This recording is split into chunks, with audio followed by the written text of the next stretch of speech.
Hola, somos el equipo conformado por Andrea Hernández Soria, Estefanía Elizabeth Preciado Coronado y Andrea Viviana Ramírez Sánchez. El tema que abordaremos durante esta presentación es mejoramiento genético de plantas de interés agronómico. Con el propósito de hacer más eficiente la transferencia de ADN hacia células vegetales, se han desarrollado diferentes métodos de transformación genética en plantas.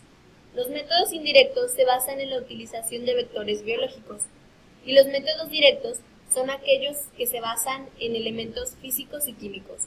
Se han producido mediante el uso de dos tecnologías, biobalística y transformación, mediada por Agrobacterium.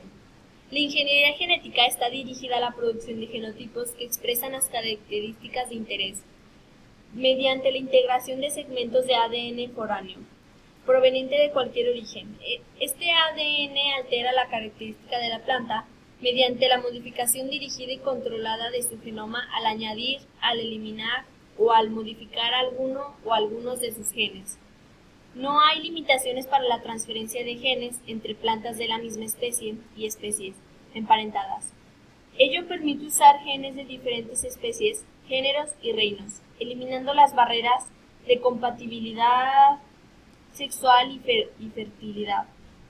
La ventaja principal es que no aplica la transferencia de cientos de miles de genes, permite acelerar procesos lentos y laboriosos.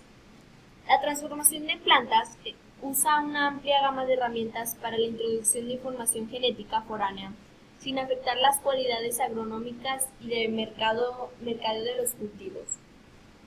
Desventajas. Este es un proceso complicado que involucra varias etapas: identificación y aislamiento del gen de interés, desarrollo del casete de expresión o construcción quimérica, vectores apropiados que permitan el clonaje o transferencia de la construcción quimérica. Se denomina plantas transgénicas aquellas plantas que fueron modificadas genéticamente por la introducción de uno o varios genes, por técnicas moleculares que les confieren una característica. La obtención de plantas transgénicas permite desarrollar nuevas variedades de plantas con características de interés como resistencia a factores bióticos y abióticos, aumento en la cantidad, en la calidad y rendimientos más altos. También la utilidad para producir vacunas y sustancias terapéuticas y para la producción de materias de interés industrial. Gregor Mendel en 1866 estableció los principios básicos de la herencia. A partir de 1900 se contó con principios científicos, leyes de la herencia, base del fitomejoramiento. En 1868, Darwin postuló el origen de las especies por medio de la selección natural, efecto de la hibridación y autofecundación en el reino vegetal. En 1983 se reportó por primera vez la producción de una planta transgénica. Se ha logrado la transformación de más de 120 especies y 35 diferentes familias vegetales. En 1995 se dieron los primeros cultivos transgénicos y en el 2010 se sembraron 148 millones de hectáreas de cultivos por 15.4 millones de agricultores en 29 países. Banco de genes. El avance de todo programa de mejoramiento genético de plantas depende de la conservación de una amplia variación genética, por lo que es necesario preservar dichas fuentes de variación en condiciones controladas que garanticen su existencia indefinida para uso de las generaciones presentes y futuras. A estas colecciones vivientes se les denomina banco de genes. Pueden ser semillas, plantas vivas, polen o cultivos de tejidos. Las desventajas de los bancos de genes es que una enfermedad que se presente puede acabar con todo el cultivo. Por ejemplo, en 1845 y 1846, el cultivo de la papa en Irlanda fue destruido casi en su totalidad por una sola enfermedad conocida con el nombre tizón tardío. El uso exclusivo de híbridos o variedades que son los más productivos puede provocar que en una región o en todo un país desaparezcan la mayoría de las variedades nativas y con ellas las posibilidades futuras de mejorar las plantas cultivadas. No todas las colecciones pueden sembrarse en una misma localidad por problemas de adaptación a diferentes climas. Es difícil manejar varios miles de lotes de diferentes plantas polinizadas artificialmente. Es necesario manejar las colecciones más cuidadosamente, a fin de evitar mezclas mecánicas, errores en las notaciones o pérdidas por enfermedades o mal manejo de los materiales. Funciones más importantes: colección y almacenamiento de cantidades adecuadas de semillas en condiciones favorables para conservar su poder germinativo. Renovación de las colecciones. Integración de un expediente de las colecciones de su evaluación. Preparación de catálogos. Utilización de sistemas para lograr una rápida y eficiente recuperación de la información. Distribución de las semillas e información de los fitomejoradores que lo soliciten. Ampliación de las colecciones con nuevas colectas. Recolección y selección de plantas sobresalientes con base en su fenotipo, sanidad, producción y calidad. Así pues, los bancos de genes ayudan en el incremento de la producción agrícola, el cual está dado por mayor eficiencia fisiológica por planta y por hectárea, mayor adaptación a determinada región agrícola o amplia adaptación a diversos ambientes, mejores características agronómicas, resistencia a plagas y enfermedades, resistencia a sequía, temperaturas bajas o muy altas, mejoramiento para la calidad de los productos como alto valor nutritivo, proteínas y vitaminas, mayor coloración, sabor y tamaño de los frutos, resistencia de transporte y almacenamiento y reproducción de la cantidad de ciertas sustancias indeseables en los productos.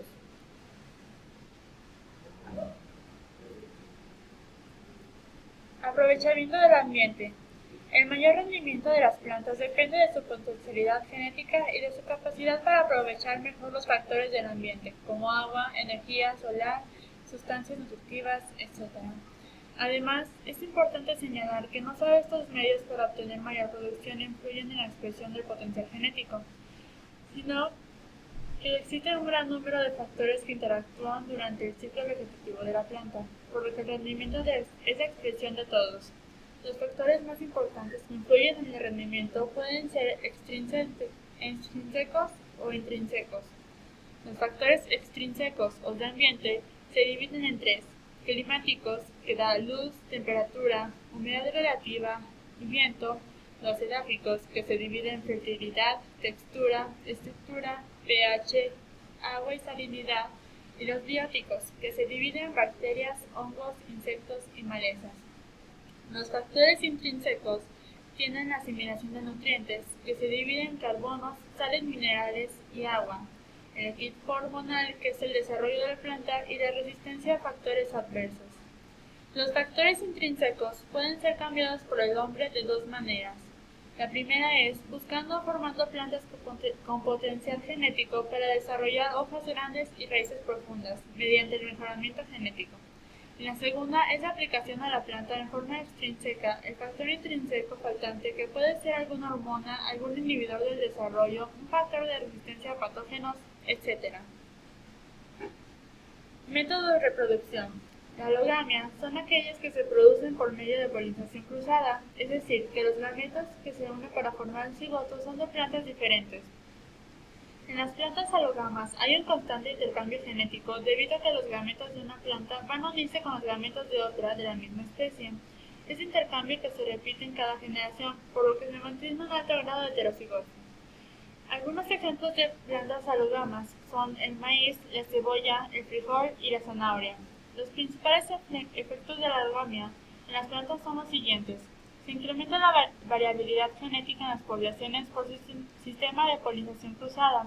A causa de su fecundación cruzada, la proporción de homocigotos en relación con la población total es demasiado baja. Las principales ventajas es que las plantas reproducidas vegetativamente conservan todas las características de la planta progenitora. Debido a cruzamientos o manipulaciones de otro tipo, se obtienen plantas estériles, las cuales no se pueden mantener a través de la producción vegetativa. Por ejemplo, plátanos, varios tipos de flores, caña de azúcar, etc. La reproducción no asexual permite obtener cosechas en un tiempo mucho más corto que el que se requería. Como desventaja de este tipo de reproducción, podemos mencionar la presencia de caracteres indeseables originados por enfermedades virosas que fácilmente se transmiten a la descendencia. La polinización artificial. El fitomejorador debe aplicar el control de la polinización con dos fines principales. Evitar la polinización cruzada a fin de no tener híbridos indeseables en su material de selección y en la producción de semilla comercial. Los cruzamientos naturales se pueden evitar generalmente de varias maneras, aunque esto depende de la especie cultivada de que se trate. Por ejemplo, aislando el lote donde se forman las cruzas talogamas, el aislamiento puede ser por distancias de 500 o 800 metros, fechas de siembra, adelantar o retrasar la siembra del material de tal manera que la floración no coincida con los otros sembrados alrededor de este a las barreras artificiales. Circular el lote de cruzas con cualquier otro material a fin de evitar entrecruzamientos con el polen de los materiales vecinos.